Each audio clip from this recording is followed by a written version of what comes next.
Digital security অ্যাক্টের ধারায় ফেলে গ্রেফতার করা হয়েছিল মুশতাক আহমেদকে এবং কারাগারে তিনি মৃত্যুবরণ করেছেন। এর সঙ্গে কিশোরের যে কার্টুন, সেই কার্টুনের বিপরীতে তাকে ওই একই মামলায় গ্রেফতার করা, হয়রানি করা, এই ঘটনাগুলো 16 বছরে বিভিন্নভাবে হয়েছে আওয়ামী লীগের রেজিমে। আমরা এ সময়ে একটি ঘটনা আবার নতুন করে বিষয়গুলোকে সামনে নিয়ে আসছে, সেটি হচ্ছে ডাকসুর ভিপি সাদিক কায়েম। তিনি একটি মামলা করেছেন, একটি মামলা বলতে মানে কয়েকটি ফেসবুক পেজ এবং আইডির বিরুদ্ধে তিনি মামলা করেছেন এবং তিনি বলেছেন যে সেখানে অপপ্রচার এবং সাইবার বুলিংয়ের মতো ঘটনা ঘটেছে।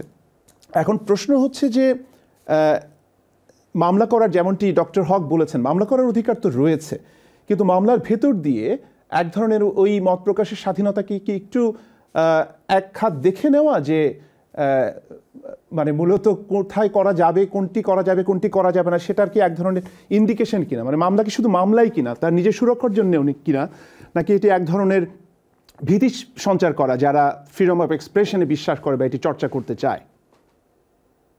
ধন্যবাদ। আমি ডাকসু ভিপি সাদিক কায়েমের বক্তব্য শুনিনি আসলে, হ্যাঁ আমি শুনিনি, কিন্তু আমি এটি বলতে চেয়েছিলাম আমার দ্বিতীয় পয়েন্টটাতে। সেটি হচ্ছে যে আমাদের সামনে এমন কোনো উদাহরণ আছে কিনা যে ক্ষমতার সঙ্গে ন্যূনতম সম্পর্ক নেই এমন কোনো মানুষের মানহানি ঘটে অথবা মানহানির মামলা করেছেন, এরকম কোনো উদাহরণ আছে কিনা? আমি প্রশ্নটাকে এইভাবে ঘুরিয়ে করতে চাই। এটা খুবই ইন্টারেস্টিং প্রশ্ন। হ্যাঁ, যে আমি কখনো এরকম দেখিনি যে কোনো নিরীহ নাগরিক, ধরা যাক যে একজন রিক্সাওয়ালা, একজন গ্রামের কৃষক, একজন নৌকা চালক, হ্যাঁ, একজন ভ্যান চালক অথবা ঢাকা শহরের একজন ইজি বাইক চালক, তার কখনো মানহানি হয় কিনা আমি এমনটা কখনো দেখিনি। আপনাদের যদি কারো জানা থাকে সেটি আমাকে জানিয়ে উপকৃত করতে পারেন। এটি একটি ব্যাপার। দ্বিতীয়ত হচ্ছে যে নিশ্চয় করে মত প্রকাশের অধিকার। একটা তথ্য এখানে যোগ করার অনুমতি পেতে পারি? নিশ্চয়ই ডক্টর হক। এটা হলো যে জাস্ট একটা তথ্য যে যার যে মামলা নিয়ে এখানে কথা হচ্ছে, সাদিক কায়েম কিন্তু তার ফেসবুক পোস্টে আমি এটা দেখেছি এবং সম্ভবত আমি প্রথম আলোতে যে রিপোর্ট প্রকাশিত হয়েছে সেখানেও দেখলাম যে তিনি তার বিরুদ্ধে ব্যক্তিগতভাবে এবং ডাকসুতে নির্বাচিত নারী সদস্যদের বিরুদ্ধে দীর্ঘকাল ধরেই এই মানহানিকর ব্যাপারগুলো ঘটছে, বুলিং এর ব্যাপারগুলো ঘটছে। তাই তিনি এটা নিয়ে পরামর্শ করেছেন মন্ত্রণালয়ের মন্ত্রীর সঙ্গে, সাইবার সিকিউরিটি যে আমাদের সেলগুলো আছে তাদের সঙ্গে, এবং 2-3টা পক্ষের কথা উনি বলেছেন, সবগুলো সরকারি পক্ষ, এবং তারপরে তিনি মামলাটায় প্রবৃত্ত হয়েছেন। মানে আমরা কি একটা, দেবাশিস কুন্ডু, আমরা কি এটা পারসিভ করতে পারি যে সরকারি সম্মতি না হোক অন্তত পরামর্শে তিনি নিয়েছেন মানে মামলার পূর্বে? তার মানে একটা ক্ষমতা কাঠামোর আপনার যে বিশ্লেষণ, সেখানে আমি তথ্যটা যোগ করি। দেবাশিস। হ্যাঁ, ধন্যবাদ অধ্যাপক ফাহমিদুল হক। আমি এটি বলতে চেয়েছি আসলে যে মানহানির সঙ্গে, বিশেষ করে মানহানির সঙ্গে ক্ষমতা কাঠামোর সঙ্গে একজন ব্যক্তির সম্পর্ক কেমন, কতটা ঘনিষ্ঠ বা নিবিড়, অথবা তিনি ক্ষমতা কাঠামো থেকে বিতাড়িত কোনো মানুষ নন অথবা অনেক দূরে অবস্থান করেন, একটা প্রান্তিক অবস্থান করেন, আমরা সাধারণত অন্তত বাংলাদেশে আমার যতটুকু অভিজ্ঞতা, আমরা কখনো সেরকম মানহানির মামলার কথা শুনিনি। তেমন একটা থেকে থাকতে পারে, আমি জানি না, আমার জানা নেই। তো যে কারণে মানহানির ব্যাপার যখনই ঘটে, হ্যাঁ, তখনই আসলে এটার সঙ্গে অথবা এটার পাশাপাশি কখনো দেখবেন যে ক্ষমতায় আছেন বা ক্ষমতা কাঠামোতে ব্যাপক ক্ষমতা অর্জন করেছেন এবং উপভোগ করছেন এমন কোনো ব্যক্তির বিরুদ্ধে সাধারণত মানহানির মামলা হয় না।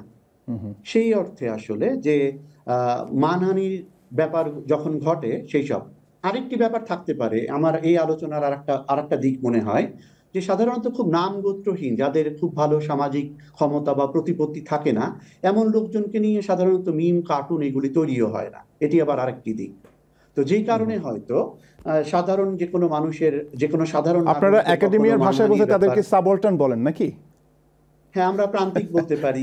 হ্যাঁ, সাবঅল্টার্ন স্টাডিজ এখন খানিকটা সাবঅল্টার্ন হয়ে গেছে নিজেই, যে কারণে আমরা বলতে পারি যে যারা ক্ষমতা কাঠামো থেকে অনেক দূরে বসবাস করেন এমন মানুষেরা সাধারণত তাদেরকে নিয়ে খুব মিম টিম কমই হয় বা কার্টুন কম হয় অথবা ব্যঙ্গচিত্র কম হয়।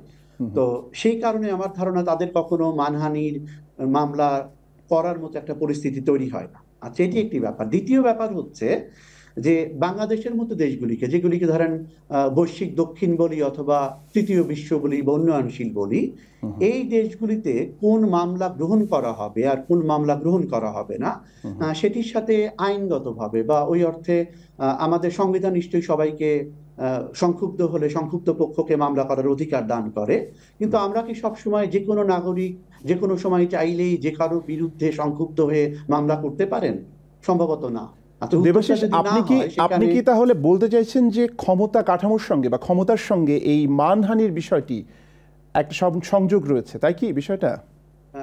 আমার বিশ্লেষণ তাই বলে। অন্তত আমি যেসব উদাহরণের কথা জানি বা আমরা আলোচনা করতে পারি, সেসব উদাহরণের ক্ষেত্রে ক্ষমতা কাঠামোর সঙ্গে প্রত্যক্ষ পরোক্ষ সরাসরি পৃষ্ঠপোষকতা না থাকলেও অন্তত দূরবর্তী মদত বা প্রচ্ছন্ন প্রশ্রয়, সেসবের সংশ্লিষ্টতা তো খুব আমরা দেখতেই পাচ্ছি। সমাজবিজ্ঞানের ওই জায়গা থেকে যদি আমাদেরকে বলেন যে বিদ্রূপ এবং অপমানের সীমারেখাটা আসলে কি, মানে এটা এটা এটা খুব ধূসর একটা গ্রে একটা এরিয়া হিসেবে অনেকে চিন্তা করেন আর কি, কোনটা স্যাটায়ার এবং কোনটা মানহানি, মানে উদাহরণ দিয়ে কি বলা সম্ভব?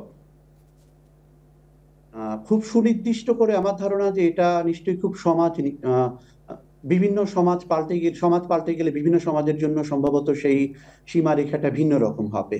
হ্যাঁ, আচ্ছা, আমি খুব সুনির্দিষ্ট করে বলছি না, কিন্তু আমি এলাকা ভিত্তিক বলতে পারি। আচ্ছা, ধরা যাক যে ইউরোপে বসবাস করি কোনো নাগরিক তার দেশের একজন বড় নেতাকে নিয়ে বা একজন সিটিং মন্ত্রীকে নিয়ে যে ধরনের কথাবার্তা বলতে পারবেন, ব্যঙ্গচিত্র আঁকতে পারবেন, ইত্যাদি করতে পারবেন, এটি মার্কিন যুক্তরাষ্ট্রের কথা অধ্যাপক ফাহমিদুল হক বলতে পারবেন। হ্যাঁ, সেই রকম ধরনের সামাজিক বাস্তবতা থেকে মূলত আমাদের রাজনীতি তৈরি হয়নি, অন্তত বাংলাদেশে। তো যে কারণে যেমন আমাদের বাংলাদেশের সমাজের কিছু বৈশিষ্ট্য আছে। একটা বৈশিষ্ট্য হচ্ছে যে আমি আমার বয়সে বড় এরকম কোনো ব্যক্তিকে নিয়ে খুব সরাসরি মানে কি বলা যাবে, খুব সরাসরি সমালোচনা করতে পারি না, কারণ উনি আমাকে খুব সহজেই বেয়াদব বলে ফেলতে পারেন। এটি একটি ব্যাপার। এবং বাংলাদেশে বেয়াদব হয়ে যাওয়ার মতো বিপদ সম্ভবত দ্বিতীয়টা নাই।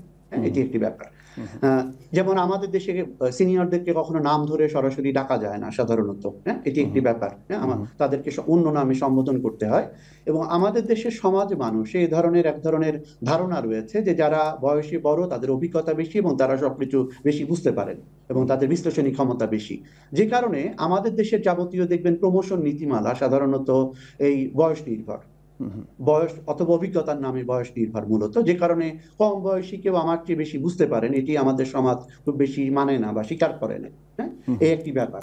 তো সেই কারণে আমার ধারণা যে কোনটিকে আমরা স্যাটায়ার বলবো, কোনটিকে ব্যঙ্গচিত্র বলবো, নিশ্চয়ই এটির একটি ইউনিভার্সাল গাইডলাইন থাকা সম্ভব, অন্তত আর্টের দিক থেকে, ফাইন আর্টসের দিক থেকে, এমনকি মিডিয়া জার্নালিজমে অথবা ফেসবুক, ইনস্টাগ্রাম, এসব সামাজিক যোগাযোগ মাধ্যমগুলিতেও দেখবেন যে একটা স্ট্যান্ডার্ড সেট বা গাইডলাইন আছে। কিন্তু এ সত্ত্বেও দেখবেন যে যেমনটা আমরা শুনতে পাই, গণমাধ্যমে দেখতে পাই যে বিভিন্ন রাষ্ট্র বিভিন্ন পোস্ট সরানোর জন্য রিকোয়েস্ট করেছে এই ধরনের প্রতিষ্ঠানকে। এর মানে দাঁড়াচ্ছে যে ওই দেশের যে বিবদমান আইন আছে অথবা ওই দেশের যে সমাজ কাঠামো আছে, সেই সমাজ কাঠামো অথবা ক্ষমতা কাঠামো আছে, সেই সমাজ কাঠামো যেটাকে এই ধরনের মানে গ্লোবাল গভর্নেন্স যেসব প্রতিষ্ঠানে থাকে, এই ধরনের যেগুলি গ্লোবাল সুপ্রা টেরিটোরিয়াল প্রতিষ্ঠান, যেমন ধরেন ফেসবুক, মেটা ইত্যাদি, এদের স্ট্যান্ডার্ড গাইডলাইন কখনো যদি অনুসরণ করে থাকে, কিন্তু সেই অনুসরণ করাটা কোনো একটা সুনির্দিষ্ট দেশের বা সমাজের সঙ্গে যে সব সময় কম্প্যাটিবল হবে বা সংগতিপূর্ণ হবে তেমনটা নাও ঘটতে পারে।